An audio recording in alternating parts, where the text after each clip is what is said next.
Hello, dear amazing Earth. Today, I would like to talk a little about carving our own path in life. To actually find and explore for ourselves what really gives us life, what gives us light, what teaches us love, is extremely important for our well-being and our emotions.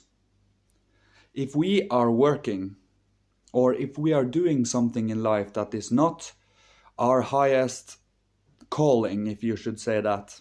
And the calling is not something you are given randomly. You have to experience and explore it yourself and find out about it. You can begin to make a name for yourself in what you love. By becoming known for what you love, you are more or less, you will over time become accepted in what you do. To actually want to be associated with something you love and something you admire and something you look up to, isn't that more loving and more joyful than being known for something you don't want to be known for? If we go automatically every day and just do things and become known for that, or if you actively, consciously are using your thoughts, feelings, emotions, and will to do something at least a little every day to be known for what you love. It can be anything, because we have individual life paths and experiences that have made us seeing things from the perspective we have today, individually and collectively. We are both a collective and we are individuals. What we choose to do as individuals for the collective is of importance. Not what the collective chooses for us as individuals to do for the collective. That is completely upside down. Today we should have a feeling of enjoyment for exploring life in general and not become totally entangled by feeling bitter with people that actually are going different ways. We are not all supposed to do what everyone else is doing. What we as human beings individually, especially that have consciously chosen to do something a little different, to keep steady, to keep strong, even if we are ridiculed, even if we are looked down upon, and even if we are being called idiots even. What we do is necessary. What we do is of a loving nature. The earlier times was the time of the moon, the time of wisdom.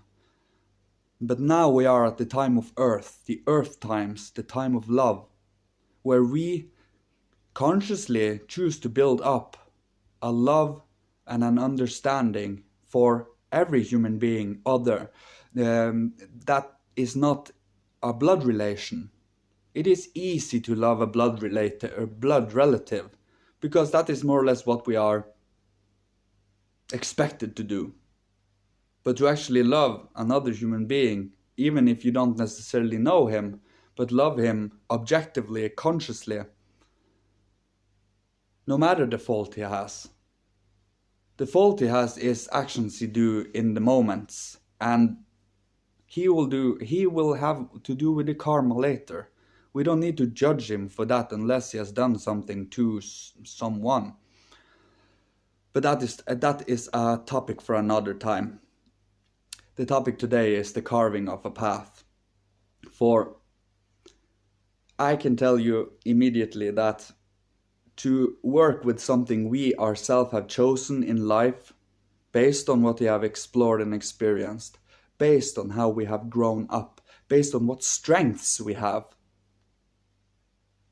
is the highest joy we can experience, even though the struggle is hard there. You have to fight, you have to be a warrior for something that not many others are caring about or even know about. And you are highlighting it to become a part of our consciousness in a sense. It's just like with maths. I have told it before. The first person that that explored math had to do it from the start. He has to do it from the beginning, and hence it was active, living thoughts. But after this living force ebb away, it becomes abstract, and it is only, what should we say, words and sentences that we have picked up from the past. But where did that feeling come from? What thought processes did he have when he was exploring these things? That's the living constructive thoughts of it. To be active thinking, active in life, to be here and not drift away every time in a dreaming consciousness, in a dreaming state that is not conscious in on itself. It is more like you are just following, and you, when you come back to yourself, you barely remember what you thought about. But if you are consciously dreaming and are in these with your eye, you can start to remember these things. You have to strengthen them though. You have to practice, you have to fire up your neurons in your brain if you're going to use a materialistic viewpoint of it. Practice and repetition and active thinking. Not repetition as in the same with no new feelings, but actively repeat in going in and penetrating into our thoughts and feelings and to our inner life.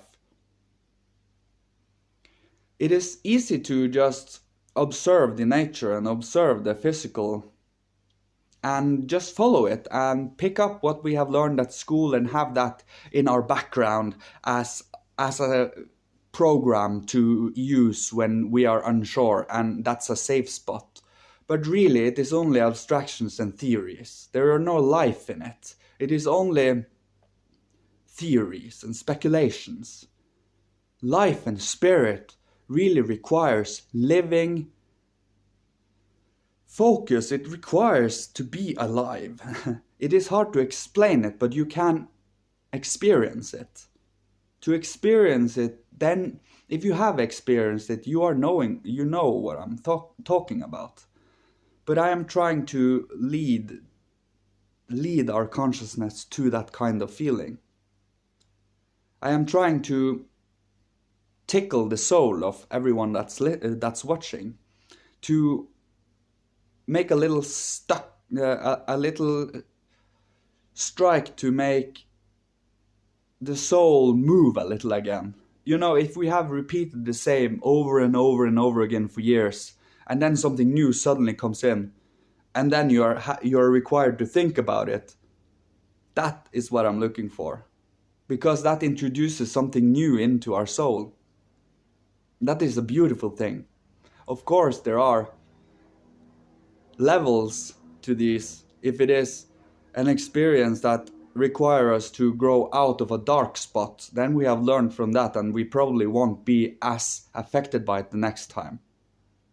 And if it is a good experience, a loving, beautiful experience, you take the spiritual attributes of that and you become more clear and become more loving. Loving is such a beautiful and an important word in my life. Love. And love is not chemical sexual attraction to another human being. Love is real understanding. Love is putting oneself as another human being and experience what that person is experiencing if you allow yourself to do it. You can choose to do it and you can choose to not do it based on the circumstances and situations. But if you want to learn from it, you can do it consciously anytime when you have required the ability to do it. And to stand in another person's shoes, and especially if that person is in pain, requires a little steadiness, a little compassion and love, and not feeling sympathy. Sympathy is, oh, I feel sorry for you. But love, real understanding. I can understand where you come from because I have myself experienced it through you. Or, even better, have experienced yourself in life so you can relate even deeper. That's what experiences are for, to be able to bond as individuals and honor and revere our differences and strengths, but at the same time come to agreements and dances and fusions of our different opinions to something more beautiful. This is art, this is communication, this is soul experiences. And soul experiences is something you take with you even after death, and something that is always of use in life for help to other human beings and souls in general. It is a little challenge in always staying more positive than negative, than to stay on this path here and still be objective instead of going and start complaining again and go. That is almost our standard. But if we are active and go in with love, we can go above it and have a more upward loving feeling. Because our standards is complaints. Very often it is. Nothing ever goes our way, and especially if we are trying to have governments or politics or something try to take care of something for us. Only you can take care of something for you individually, subjectively, based on what your need is. You know what your need is. Not the government. We all have different needs, especially emotionally and soulfully. We all can come to spiritual alignments of what every single human being needs and should have here on earth. And why we haven't done this till now is beyond me. Okay, it's not beyond me, I totally understand it. It has very much to do with individual power broking, I would dare say. But enough of that. It will fall away and they will reap the karma they have sown into infinity. They know this. They just want to keep it a little longer. The more we individually are taking our own power back and knowing where we are going and knowing what we want, then we can start to live and build new foundations and have new ideals that actually is worth something. That when we are speaking the ideal, we feel the ideal from our soul and know why we have it. Instead of, we should do this, this, this, and this, but we have no idea why. We have no feeling of it why. Other than, if we do it, we will not be attacked, we will not be killed, we will feel safe, and we can relate to human beings. That is the most materialistic way of seeing things, and it is degrading. We are soulful, spiritual beings that needs to be socially, to dance socially with everyone that has a soul that can understand us. If we are not understood in life, we will slowly but surely become sick inside. Because we have nothing to relate to, no one to relate to. But if you build relations, if you build understanding, even when people have a different view than you can go into their view and see it from their viewpoint and see what they feel when they see it. But you always keep to yourself and your own values and opinions, but you don't have to prack it on anyone. You do this because you love it. You do this because you know it's right.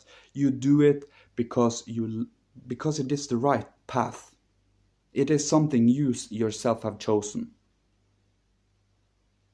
There is nothing wrong with asking for help, though. There's nothing wrong with getting help from others and maybe a little criticism, but it should be real soulful and constructive criticism. It should not be, oh, I disagree with you and this is, it should be, you should have contemplated a real answer to why you disagree and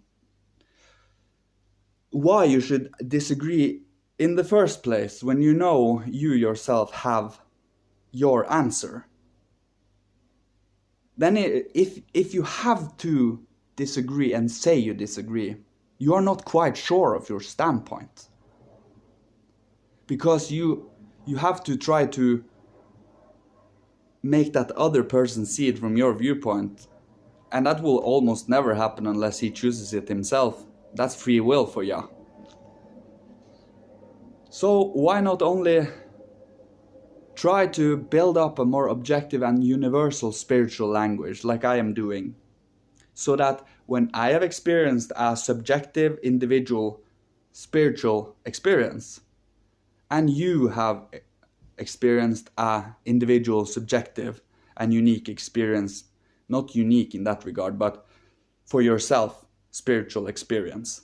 We can both talk about it and find lines and connections to those two individual experiences and find a spiritual language for it. That is the same with math. One guy made that concept, and it becomes world universal now. It become global now. You know what I mean?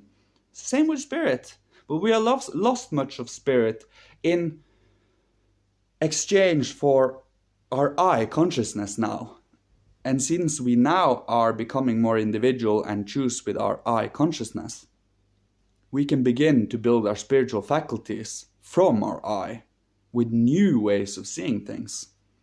That's the new strength we have. We can build up new spiritual relations to the divine realms through our I consciousness. Before it was, I am not me, I am a Roman, I am a Greek, they were never an individual, never. Now today we are an individual in Rome, an individual in Italy, an individual in Norway. You get my drift. And that's the difference. They didn't have that differentiation of individuals in that time, not in the degree we have today. And we should cultivate it. We should explore it more. We should. We don't need to, but we should. That's always what I'm trying to say.